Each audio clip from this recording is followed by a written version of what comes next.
Hey everyone, guys, if you are using the Dasher Direct card for your DoorDash earnings, but you need to actually see your card number for maybe, online purchases or verification, guys, I've got you covered. So let's actually walk through the steps, all right?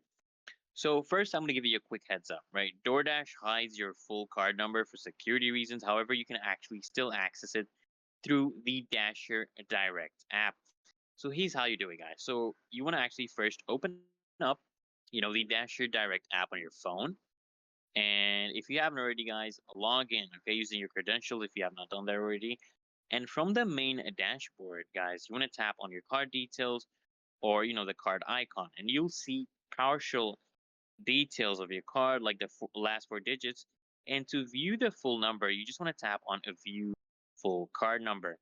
And basically, guys, for security purposes, you may be required to enter your app PIN or, verify your identity. And once verified, guys, the full card number and expiration date and the CVV will actually be displayed temporarily.